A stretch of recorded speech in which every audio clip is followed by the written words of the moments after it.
सुप्रसिद्ध गायिका आहेत. त्यांचे वडील पंडित दीनानाथ मंगेशकर हे शास्त्रीय गायक तसेच नाटकलावंत होते. लता मंगेशकरांचे मूळ गाव मंगेशी गोवा हे आहे. लता मंगेशकर या आपल्या आई वडिलांचे सर्वात ज्येष्ठ मोठे अपत्य आहेत. लता मंगेशकर यांना पहिले संगीताचे धडे आपल्या वडिलांकडूनच मिळाले. लता मंगेशकर यांना गौरव पुरस्कार देऊन गौरवण्यात आले.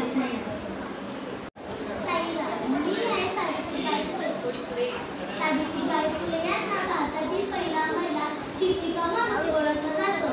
वयाच्या 9व्या वर्षी सावित्रीबाईंचा विवाह महात्मा ज्योतिबा फुले यांच्याशी झाला. सावित्रीबाई व महात्मा ज्योतिबा फुले यांनी इसवी सन 1848 मध्ये मुलींसाठी पहिली शाळा सुरू केली. सावित्रीबाई शाळेत शिकवल्या जाताना लोक त्यांच्या अंगावर दगड टाकत तरीही सावित्रीबाई डगमगल्या नाही. त्यांनी स्त्रियांना साक्षर व निर्भर हा संदेश दिला. त्यांनी समाजातील वाईट रूढी आणि परंपरेला विरोध केला. सावित्रीबाई फुले यांनी 10 मार्च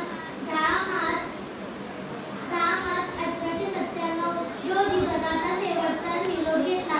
आजही सावित्रीबाई फुले यांचे विचार व कार्य आपल्याला प्रेरणा देतात.